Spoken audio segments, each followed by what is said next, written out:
ស្វាគមន៍លោកអ្នកមកកាន់ថ្នាក់រៀនភាសាអង់គ្លេសសម្រាប់សិស្សខ្មែរ English for Khmer students. In the next conversation text we have the word used to. So in order to know how to use the word used to,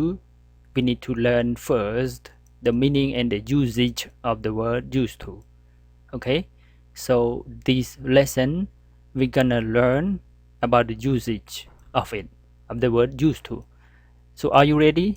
Please ready to prepare your pen and paper and write down the usage and the meaning. Okay, let's start together. បាទដោយសារមេរៀនបន្ទាប់យើងមានរៀនពាក្យused to ដូច្នេះយើងសិក្សាការប្រើប្រាស់របស់ពាក្យ used to ឲ្យហើយដើម្បីយើងយល់នឹងអត្ថបទសន្ទនាបានពាក្យថា used to ប្រែថាធ្លាប់ឬក៏ដែលអញ្ចឹងកាលមុនយើងធ្លាប់ឃើញសំណួរមួយគេសួរថា have you ever ដែលប្រែថាតើអ្នកធ្លាប់ឬក៏ដែលអញ្ចឹងយើងមិនបាច់ច្រឡំគ្នាទេពីព្រោះ have you ever នេះជាទម្រង់ present perfect ជាទម្រង់បច្ចុប្បន្នបរិបូរណ៍បច្ចុប្បន្នបរិបូរណ៍គេចង់និយាយថាពីមុនមកដល់ឥឡូវអ្នកធ្លាប់មិនខ្លះអ្នកធ្លាប់ធ្វើអីអ្នកធ្លាប់គ្រោះថ្នាក់អីអញ្ចឹងក្នុងន័យគំនិតគេថាពីមុនមកដល់អីឥឡូវដោយគេសួរថា have you ever broken a bone អ្នកធ្លាប់បាក់ឆ្អឹងណាមួយទេពីមុនមកដល់ឥឡូវក្នុងន័យអញ្ចឹងណាប៉ុន្តែដល់ used to មិនចង់និយាយពីមុនមកដល់ឥឡូវទេគឺនិយាយអតីតកាលដាច់គំនិតគេសួរថាឲ្យតែប្រើ used to ហើយគឺដឹងថាអតីតកាលដាច់មិនបាច់និយាយរឿងពីមុនដល់បច្ចុប្បន្នទេដឹងថាខែមុនអាទិត្យមុនឆ្នាំមុនរឿងហ្នឹងវាដាច់ទៅហើយឥឡូវមិនមានអញ្ចឹងទេតែគ្រាន់តែ have you ever គេចង់សួរពីមុនមកដល់ឥឡូវតើធ្លាប់អីអត់គ្រាន់តែប៉ុណ្្នឹងដល់ពេលគេសួរលម្អិតទៅទៀតគេប្រើអតីតកាលទៅបាត់ហើយហ្នឹងអញ្ចឹង have you ever គេគ្រាន់តែសួរថាធ្លាប់អីអត់ណាចំណែក used to ដឹងតែរឿងធ្លាប់ដែរតែអតីតកាលដាច់បាទបើគេសួរថា what did you break ហ្នឹងអតីតកាលដែរ I broke my leg ឃើញឆ្លើយក្នុងអតីតកាលដូចគ្នានឹង did you used to break your leg នេះស្តៀងគ្នាដែរស្តៀងនឹង what did you break គាត់តែថា what did you break អ្នកបាក់អ្វីដល់ពេល did you used to break your leg អានេះបញ្ជាក់ច្បាស់ទៀតថាតើអ្នកបានធ្លាប់បាក់ជើងឬទេនេះគេមានបញ្ជាក់ថា your leg ដល់ what did you break អ្នកបានបាក់អ្វីក៏អត់ដឹងថាបាក់ដៃបាក់ជើងទេយើងឆ្លើយ I broke my leg គឺក្នុងអតីតកាលដែរអត់ចូល have you ever គឺគ្រាន់តែគេសួរថាធ្លាប់អត់ពីមុនដល់ហើយធ្លាប់អត់ដល់ពេលគេសួរអតីតកាលដាច់បានបាក់អីកាលហ្នឹងបានបាក់ជើងតើអ្នកធ្លាប់បាក់ជើងទេឬទេពាក្យអតីតកាល did you use to break your leg អញ្ចឹងពាក្យ used to គឺនិយាយតែរឿងអតីតកាលដាច់ឆ្នាំមុនខែមុនអាទិត្យមុនឬក៏ពេលមុនណាមួយក្នុងអតីតកាលដាច់ទៅបាត់ហើយវាមិនមែនជាទម្រង់ធ្លាប់ដែលឆ្លងមកដល់បច្ចុប្បន្នទេឧទាហរណ៍ថាកាលមុនខ្ញុំធ្លាប់ទៅបន្ទាយមានជ័យឥឡូវមានដែលទៅទៀតទេបាទកាលនៅពីក្មេងខ្ញុំធ្លាប់រស់នៅព្រំដែនខេត្តកំពង់ចាមនៅខេត្តនៅព្រំដែនកំពង់ចាមនៅស្រុកតាំងគោកស្រុកបារាយណ៍ឥឡូវខ្ញុំលែងរស់នៅអញ្ចឹងគឺជាអតីតកាលដាច់ស្បានអញ្ចឹងយល់តែប៉ុណ្ណឹងបានហើយ have you ever គ្រាន់តែគេសួរថាធ្លាប់ពីមុនដល់ឥឡូវធ្លាប់អីអត់តែ used to អតីតកាលដាច់តែម្ដងអញ្ចឹងបែងចែកឲ្យដាច់កន្លែងហ្នឹងណាបាទពាក្យ used to នេះវាត្រូវកុំឲ្យច្រឡំវាត្រូវបន្តទៀតចែកជា2មួយគឺខាង be used to ឬក៏ get used to ហើយមួយទៀត used to ទៅទេអញ្ចឹងកុំឲ្យច្រឡំគ្នានៃពីរនេះដាច់គ្នាស្រឡះពាក្យថា be used to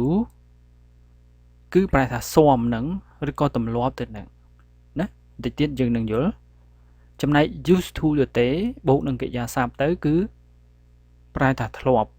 តែបើ be used to មិនប្រែថាធ្លាប់ទេគឺប្រែថាស៊ាំនឹងឬក៏ទម្លាប់ទៅនឹងបាទអញ្ចឹង be used to គេច្រើនតែប្រើបូកជាមួយនាមណាស៊ាំទៅនឹងអី ដូចថាខ្ញុំស៊ាំទៅនឹងម្ហូបស៊ាំទៅនឹងអាកាសធាតុត្រឡប់ទៅនឹងការងារលំបាកអីចឹងគឺ be used to យើងបបែក be មកបើសិនយើងប្រើជាមួយ I ឧទាហរណ៍ I'm used to the hard work ខ្ញុំស៊ាំទៅនឹងការងារលំបាកទៅហើយ living in Korea very long time I'm used to the weather and spicy food ការរស់នៅប្រទេសកូរ៉េរយៈពេលវែងខ្ញុំស៊ាំទៅនឹងអាកាសធាតុហើយនឹងម្ហូបអាហារហឹលហើយអញ្ចឹងឃើញថា be used to ប្រែថាស៊ាំនឹងឬក៏ទម្លាប់ទៅនឹងដល់ពេលយើងប្រើយើងប្របែកទៅតាមប្រធានបាទឆ្លៀតយើងជួប be used to ហើយខ្ញុំដាក់ get used to តែម្ដងទៅខាងលើយើងជួបថ្ងៃណាមួយយើងគិតថា be used to ធ្លាប់រៀនដល់ពេល get used to តើមិនទៅ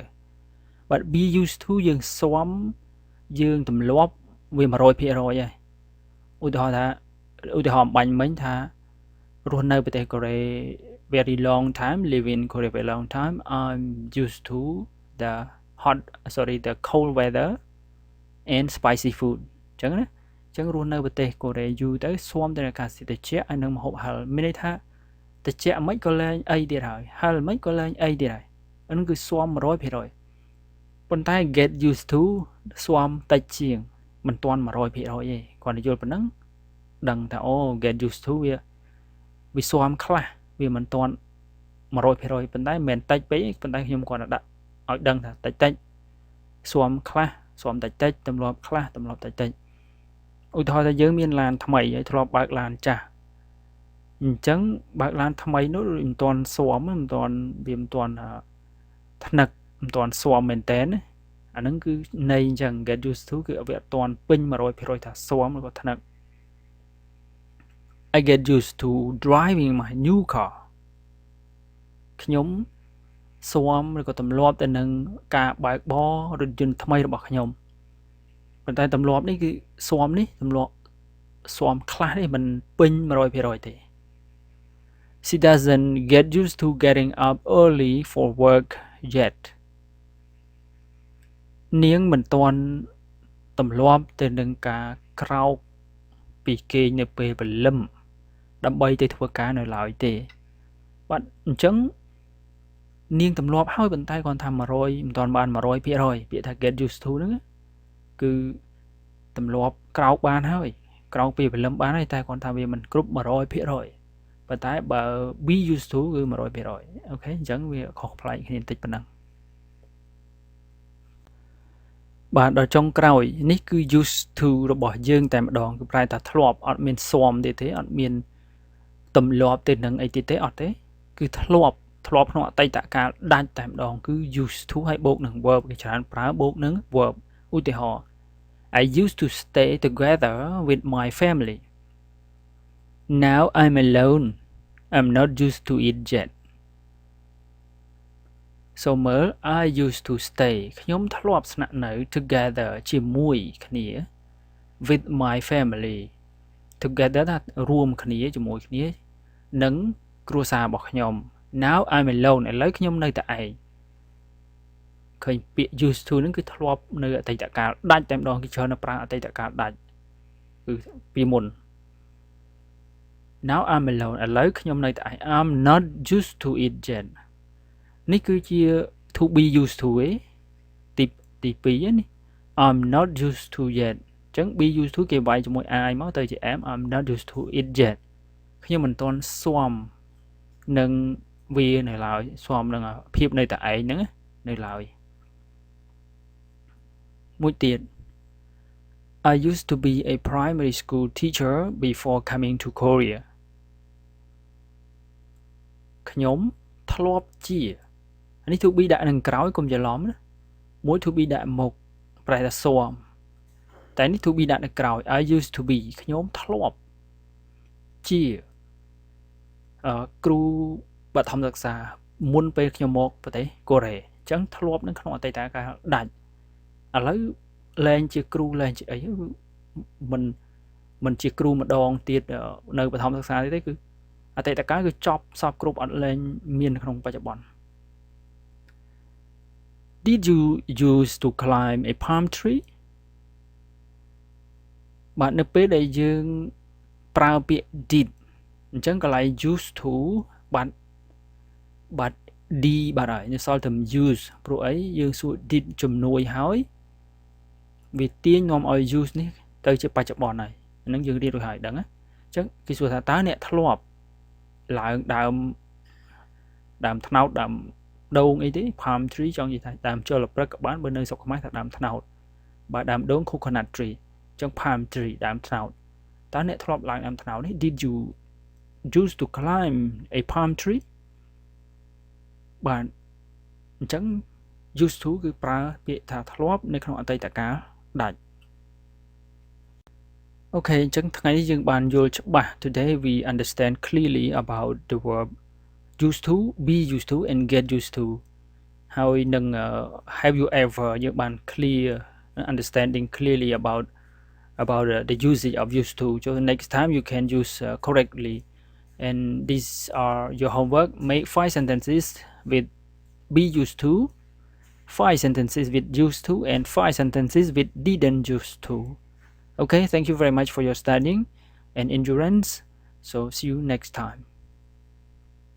Do you like my video? Please give thumbs up or if you have any more questions, please write in the comment below or send to my email